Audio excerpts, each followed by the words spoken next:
Vejam quanto isto não pode valer no futuro. Já agora, já atualmente, o número de pessoas que frequentam a praia durante o verão atinge cerca de 130 mil.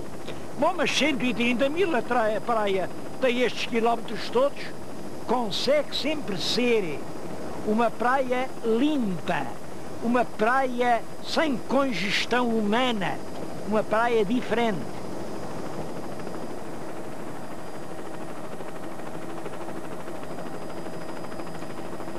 A praia de Porto Santo fica, naturalmente, na ilha do Porto Santo, no arquipélago da Madeira. Bom, e tem esta particularidade.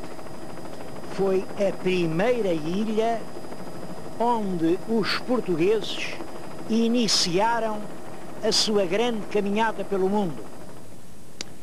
Ninguém sabe ao certo quando foi. Os livros têm umas datas, 1418, 1419, que eu não acredito em nada disso e não há a mínima prova para nada disso. Dizem que os portugueses voltavam, há sempre essa ideia, regressavam da África, regressavam do descerco de Ceuta. Bom, é por isso que dizem que foi em 1419, mas eu tenho uma outra ideia bem diferente. Os senhores telespectadores sabem que na história também há tabus. E nós, na nossa história, não temos só vitórias. Também temos, e muitas, grandes derrotas.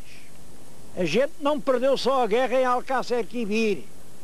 É perdido imensas vezes.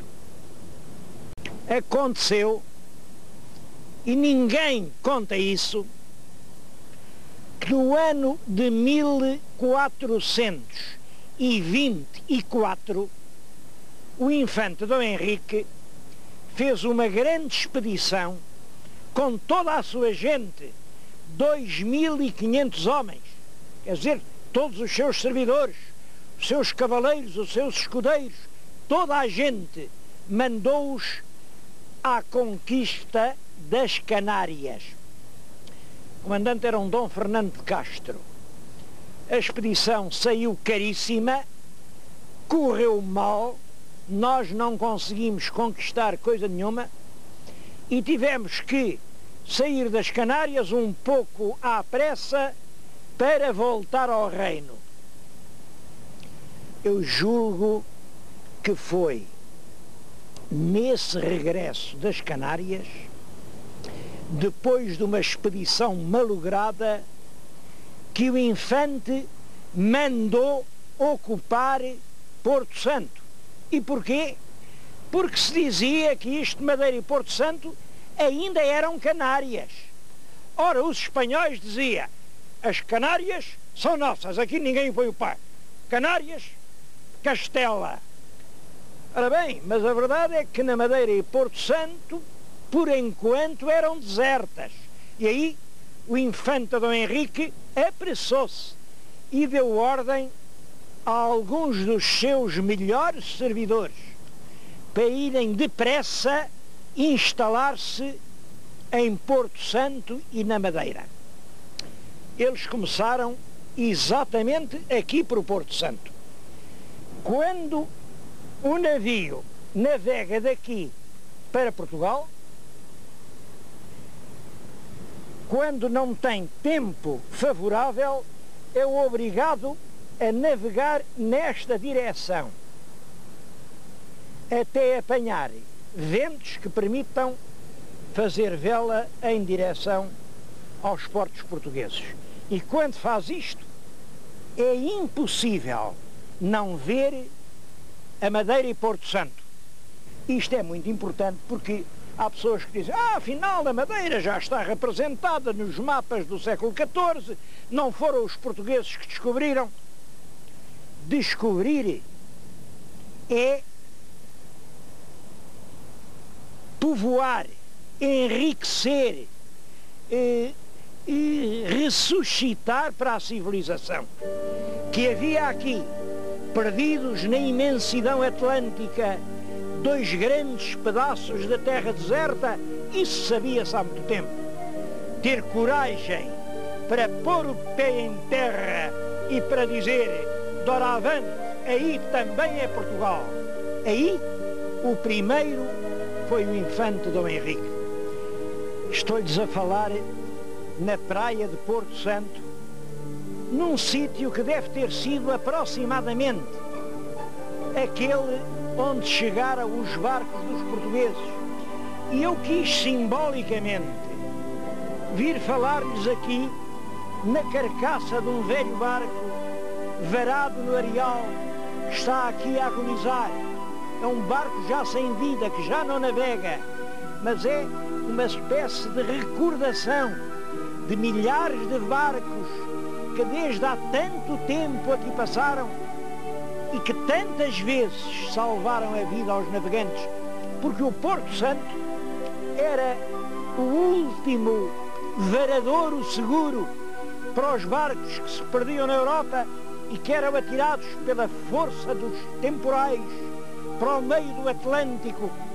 Esses barcos viam ao longe esta ilha e esta praia benévola que os recebia como um seio, ou se a não encontravam, não tinham mais onde se recolher. Eram vidas perdidas para sempre.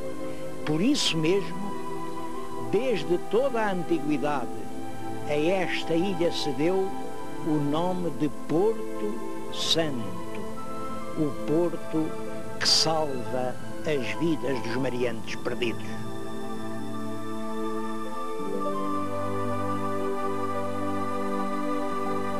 Para dirigir o povoamento na ilha, o infante Dom Henrique escolheu 3 capitães. 2 eram cavaleiros que o serviam a ele próprio, o Zarco e o Tristão Vaz. O outro era um cavaleiro do infante Dom João, Bartolomeu Perestrelo. É curiosa a divisão que foi feita. A Ilha da Madeira era maior, deu 2 lotes, mas o infante não a dividiu nem por uma paralela, dividindo a ilha ao meio, nem por um meridiano, dividindo-a também ao meio, mas de alto a baixo. Não. Escolheu uma linha oblíqua. Para quê? Para ambos ficarem com norte e com sul, com leste e com oeste. Portanto, numa posição equilibrada. Quanto ao donatário aqui do Porto Santo, quanto ao Bartolomeu Perestrelo, deu-lhe a ilha completa. Uma ilha inteira sempre era melhor que meia ilha, pensava ele. Bom, mas o que aconteceu foi isto. Perestrelo vem realmente para aqui, esteve aqui anos, esforçou-se, mandou cavar a terra, mandou meter sementes, mandou vir gente de longe, gastou tudo quanto tinha e morreu na miséria. Estabeleceu-se depois uma lenda que ainda hoje se conta. Diz que quando vinham no barco traziam uma coelha prenha numa gaiola, a coelha com os balanços do mar deu à luz uma grande ninhada de coelhinhos e eles quando chegaram cá largaram os coelhinhos na praia. Como vocês sabem, os coelhos reproduzem-se muito depressa. Cada um daqueles coelhinhos fez uma ninhada e depois outra ninhada e daí a meia dúzia de anos a praga dos coelhos era tanta que não restava nem um talo para os homens comerem. E aí os povoadores tiveram de desistir e foram-se embora. Claro, isto é uma lenda, mas que oculta uma verdade. Ao fim de alguns anos tinha-se verificado que era quase impossível viver na ilha. O problema não era coelhos a mais, era água a menos. Durante muito tempo, o grande drama do Porto Santo foi falta de água para beber.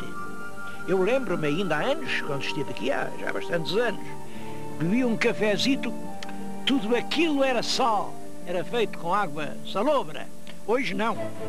A técnica tornou possível instalar uma grande estação dessalinizadora que dá todos os dias muitos metros cúbicos de água e hoje, felizmente, aqui pelo menos na cidade, a água já não falta.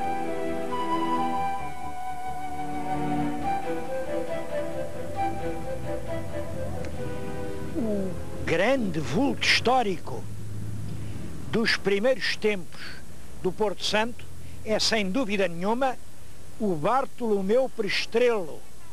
Foi ele quem arrancou com esta obra. Aliás, nesta ilha há só um herói. É o Bartolomeu Prestrelo. E há só um monumento, que é este que está aqui junto de nós.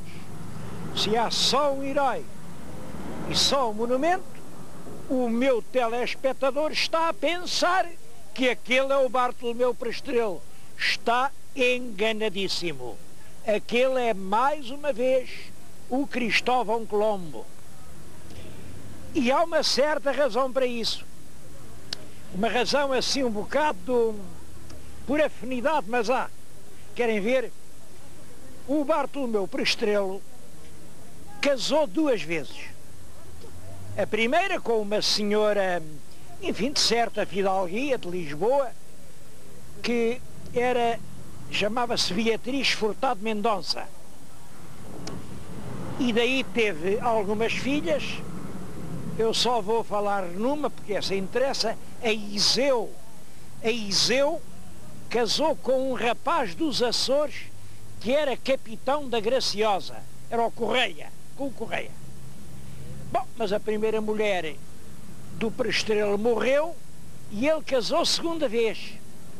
Casou com uma rapariga chamada Isabel Muniz. Era lá irmã de uns cônegos, a Isabel Muniz. E dessa Isabel Muniz teve uma filha que se chamou Filipa Muniz.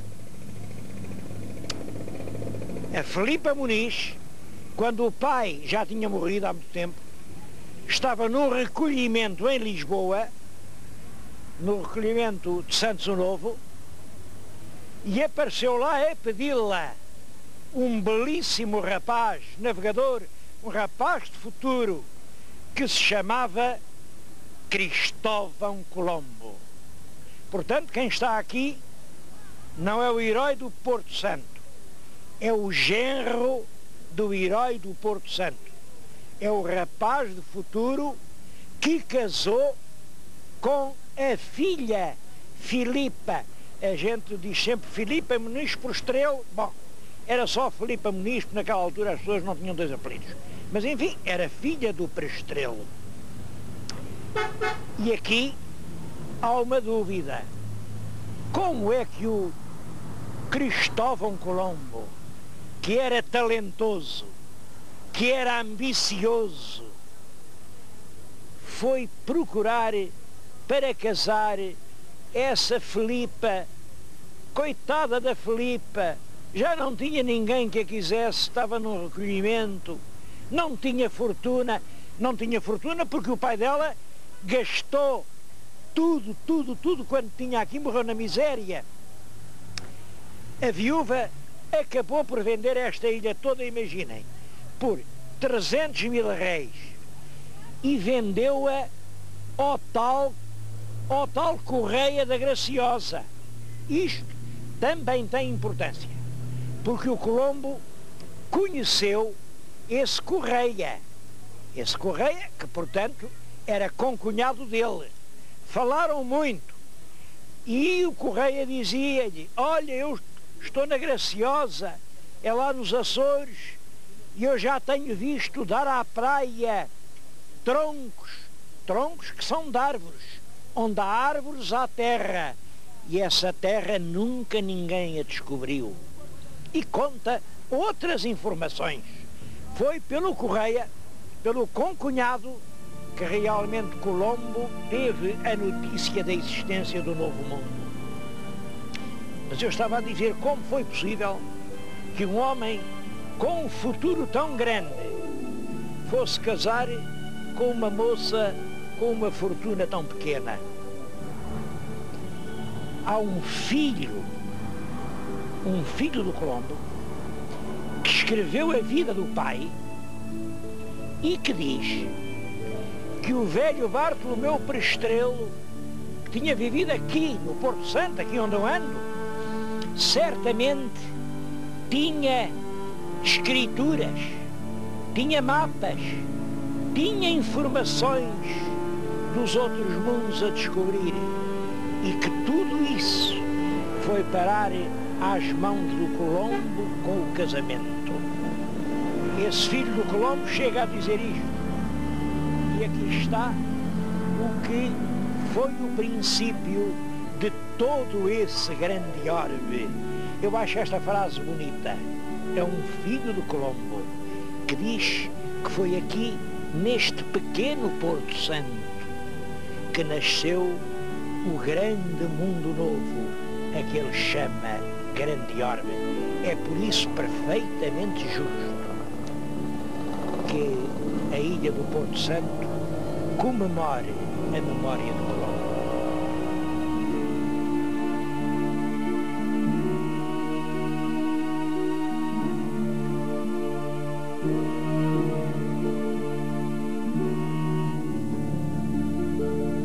Eu estive na dúvida se devia falar ou não na história do profeta. Ainda há certas pessoas antigas que não gostam muito de ouvir falar nisso, mas realmente os porto-santenses evoluídos, cultos, modernos, assumem a verdade da história. Isto é um facto histórico. Ainda não há muito tempo foi aqui representada e merecidamente aplaudida uma peça de Francisco de Freitas Branco sobre o tema do profeta. Quando uma história não é do nosso agrado, não adianta nada dizer que não aconteceu. O que é preciso é tentar compreender. Infelizmente, esta história que lhes vou contar, devo dizer que eu não a compreendo. Em 1533, portanto, nos princípios da colonização da ilha, apareceu aqui, na povoação de Porto Santo, um camponês muito rústico, muito rude, um homem que não sabia nem ler nem escrever e mal falava, a tanger uma sineta, a alvoroçar o povo e a dizer: olhai, meus irmãos, olhai, andais todos fora da graça de Deus, estáis carregados de pecados. Pecados, homem, este homem enlouqueceu. Mas ele disse: tu estás aí a olhar-me com desconfiança? Tu já te não lembras, naquela noite, quando ias atrás da igreja e te cruzaste com 5 caras? E aqui conta um segredo terrível, que o outro julgava que ninguém no mundo sabia. E tu, Maria, estás aí a olhar com essa ara parvalhada? Lembras-te quando o teu marido cá não estava, foi ao Funchal naquela noite? E conta o outro. Não, ele sabia a história de toda a gente, nos mais pequenos pormenores. E ficava-se com a ideia que toda esta gente era um mar de pecados. Bom, como é que ele podia saber isto? Como é que... Ele tinha uma sobrinha, que era a Filipa, que estava entrevadinha, estava na cama, e disse: e tu, rapariga, em meu nome, levanta-te e caminha, vamos todos mostrar a este povo os caminhos da redenção. E a rapariga, aleijadinha, levanta-se da cama e caminhou. Toda a gente a viu caminhar. Milagre, era milagre. Não podia deixar de ser milagre. Durante o próprio padre, que aliás era tio deles, era o beneficiado Vaz, Nuno Vaz, o próprio padre, à missa, chegava a dizer: os santos apóstolos São Pedro e São Paulo e os nossos bem-aventurados profetas Fernão Nunes e Filipa Nunes, bom, foram aqui adorados como se fossem realmente enviados pelo Espírito Santo, porque era isso o que o Fernão Nunes dizia, era o Espírito Santo que falava pela boca dele. Bom, a verdade é que ele, além de saber os pecados dos outros, também fazia muitos pecados. Comia tudo que os outros tinham, mandava despir na igreja, as mulheres alheias, aquilo era uma pouca vergonha. Há uma história de um Rodrigo, eu nem quero contar, mas aquilo era uma badalheira que vocês não imaginam.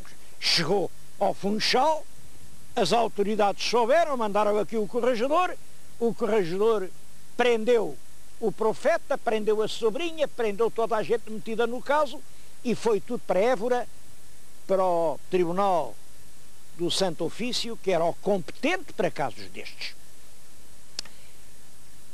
O tribunal julgou conscienciosamente e não condenou o profeta.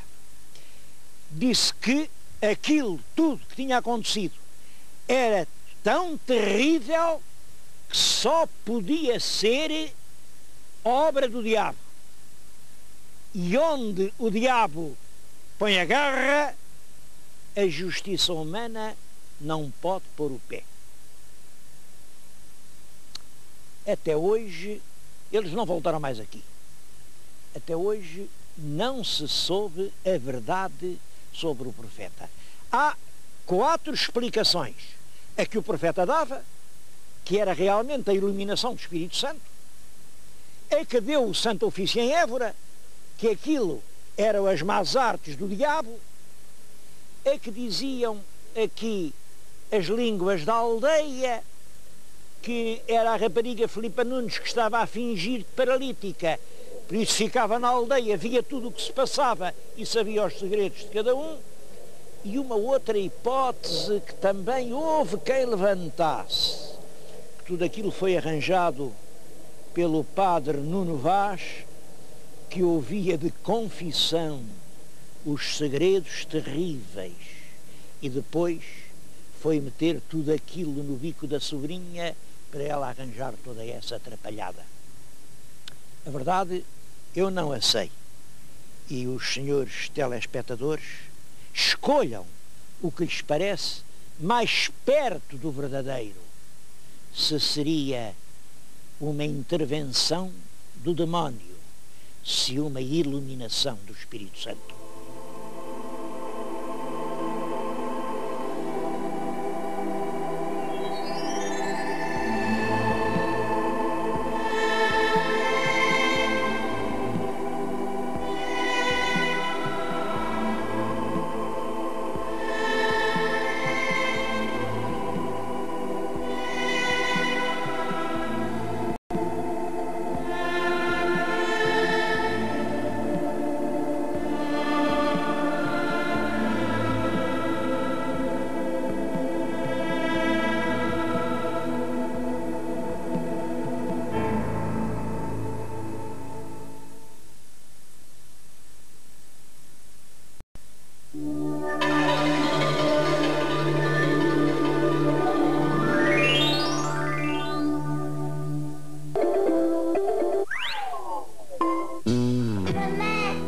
Recorda-se como aprendeu a falar.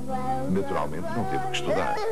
Para aprender inglês tão pouco, não perca tempo a estudar. Se quer falar inglês, fale com a Home English. Telefone para o 0800 28 28 28 e solicite informação gratuita. Falará inglês naturalmente. Yes! Em cada acorde musical, em cada cor que anima uma tela, em cada forma, cada imagem, cada palavra de um poema, cada movimento de um bailado, arte é criação, que se tece sem limites, até no fio a fio dos tecidos assinados pelos grandes mestres, representando